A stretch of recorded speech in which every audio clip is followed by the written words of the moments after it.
Mais Dieu ne veut pas forcément toujours les chutes. Dieu n'est pas pour ça. Dieu t'a appelé. Il dit, celui qui est né de Dieu triomphe du monde.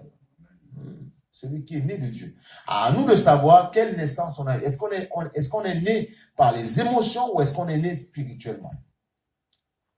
Amen. Est-ce qu'on est émotif ou est-ce qu'on est spirituel?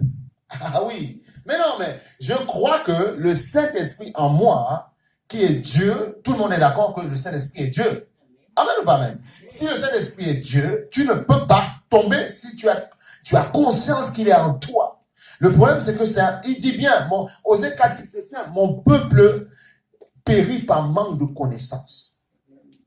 Et c'est pour ça qu'il dit, si le peuple qui est invoqué mon nom, prie et s'humilie. Voilà, c'est tout, il t'a donné les conditions. Je le guérirai son pays. Waouh! Dans Deutéronome, c'est clair, c'est marqué. Pourquoi est-ce qu'on complique? Il ne faut pas compliquer, l'évangile est simple. Dieu t'a appelé, c'est pour que tu triomphes.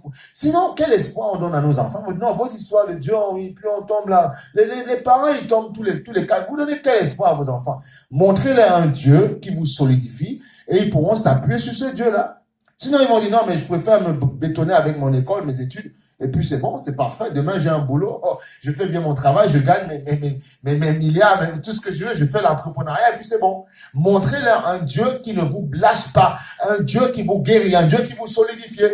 Ne soyez pas là à pleurer tous les 4 secondes. Voilà, tout ça. Moi, je fais confiance, comme on dit à la médecine, à tout ça, mais j'ai compris que Dieu est au-dessus de ça. Voilà. Et j'ai compris que si Dieu a dit que rien ne m'arrivera, et si je ne mourrai pas, je ne mourrai pas, point et bas. Moi, c'est comme ça. Il n'y a pas de plan B. Il n'y en a pas. Ça ne marche pas. C'est gravé dans ma tête et j'ai pas envie de penser autrement. C'est clair.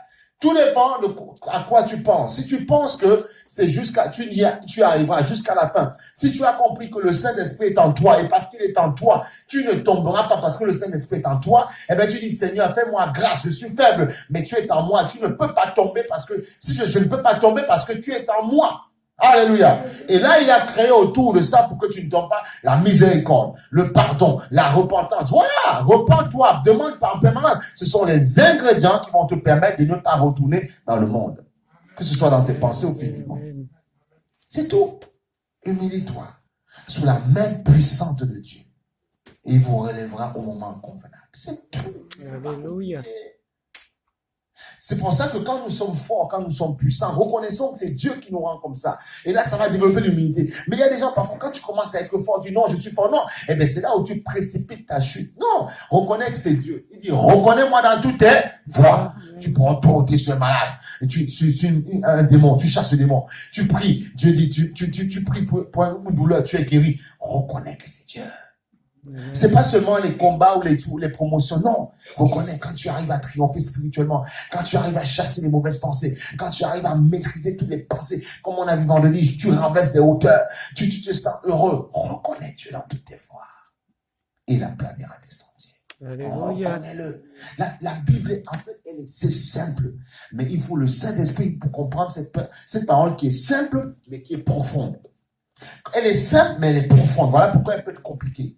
Simple et profonde. Voilà pourquoi les gens se posent trop de questions. Pourquoi? Parce qu'ils ne veulent pas rencontrer celui qui est l'auteur de cette parole-là.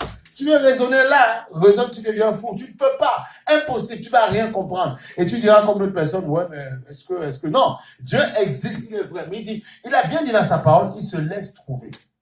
Il se laisse trouver par ceux qui sont humbles de cœur. Cherchez la paix, vous serez appelés enfants de Dieu. Il se laisse trouver. Celui qui le cherche, il se laisse trouver. Voilà pourquoi dans Jérémie, il dit, vous m'invoquerez, je vous répondrai. C'est tout.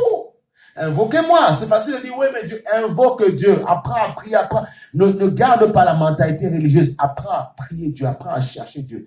Et Dieu va se révéler dans ta vie, que ce soit en songe, que ce soit de manière palpable dans les choses qu'il va faire dans ta vie. Et là, tu reconnaîtras que le Très-Haut existe. N'attendez pas que les foules se lèvent, que dans BFM TV ou dans CNews, on dit oui, Dieu existe. Et là, on dit, youpi, Dieu existe. Non, arrêtons, ils ne vont pas te le dire. Mais non, c'est pas leur métier, ils sont journalistes. Ils sont là pour rappeler des faits de société. Ils ne sont pas journalistes. Toi, tu dois savoir que Dieu existe parce que tu l'as rencontré dans le... Voilà pour dire, va dans le secret de ta chambre. Et là, je me révélerai à toi. C'est ça qu'il faut comprendre. C'est comme ça que ça marche avec Dieu. C'est simple, pas compliqué.